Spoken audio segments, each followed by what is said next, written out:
भारत चीन सीमा पर विवादों को जन्म देकर अब चीन भारत से ये उम्मीद लगा रहा है कि भारत चीन के साथ अच्छे रिश्ते की बुनियाद कायम रखे। एक तरफ भारत से सीमा पर चीन ने विवादों को जन्म दे रखा है, तो दूसरी तरफ उसका अमेरिका के साथ कोल्ड वॉर जारी है। ऐसे में चीन का डर कहें या मजबूरी जो उसे भारत से मिन्नतें करने को मजबूर कर रहा है, हुआ ये कि चीन ने भारत और अमेरिका के दरमियान बढ़ते दोस्ती के रिश्तों के बीच कहा है कि भारत अमेरिका और चीन के बीच चल रहे कोल्ड वॉर से बाहर रहे, जिससे कि दोनों देशों के बीच चल रहे व्यापारिक संबंध बने रहें। चीनी मुखपत्र ग्लोबल टाइम्स ने भारत को सलाह देते हुए लिखा है कि अच्छा होगा अगर भारत अमेरिका चीन के मामलों से दूर रहे। चीन ने लिखा है कि अगर भारत अमेरिका का साझेदार बनकर चीन के खिलाफ कुछ भी करता है तो कोरोना महामारी के बीच आर्थिक परिणाम बेहद खराब होंगे। अब भले ही हमेशा की तरह चीन का लहजा इस बार भी धमकी भरा रहा हो, लेकिन इन बयानों से उसका डर साफ झलकता है। उसे अपनी साख पर खतरा मंडराता हुआ दिखाई दे रहा है। भारतीय सीमा पर स्थितियों को लगातार खराब करने की कोशिश में रहने वाला चीन आज डरा हुआ है और इस डर की वजह है भारत अमेरिका के बीच दोस्ती के रिश्तों में आई मजबूती।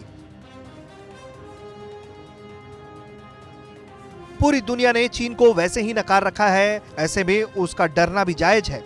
लेकिन हाँ, बात लहजे की जाए तो वो अब भी हमेशा की तरह धमकी भरी ही है। धमकी भरे स्वर में ही भारत के पड़ोसी देश चीन ने कहा है कि बेहतर होगा कि भारत चीन अमेरिका के बीच चल रहे कोल्ड वॉर से बाहर रहे, जिससे कि दोनों देशों के बीच चल रहे व्यापारिक संबंध बने रहें। चीन का कहना है कि भारत के साथ व्यापारिक संबंध बेहतर बनाए रखना ही उसका लक्ष्य है, इसलिए चीन आगे भी भारत से चल रहे आर्थिक सुधार के लिए दोनों देशों के बीच संबंधों को बेहतर बनाए रखेगा। चीन ने आगे चेतावनी देते हुए लिखा है कि चीन वैसे किसी भी परिस्थिति से बचना चाहता है जिसमें राजनीतिक कारणों से भारत को आर्थिक दुष्परिणाम भुगतना पड़े।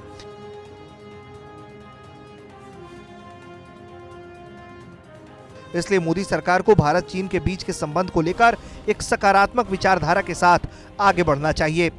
चीन के ये शब्द बताते हैं कि किस कदर वो मौजूदा हालात से घबराया हुआ है, क्योंकि उसके खिलाफ सिर्फ भारत ही नहीं, अमेरिका और यूरोपीय देशों के अलावा कई और भी देश लामबंद होते जा रहे हैं।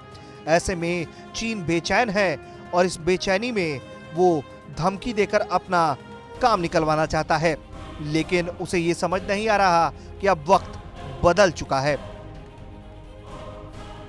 ब्यूरो रिपोर्ट, भारत तक।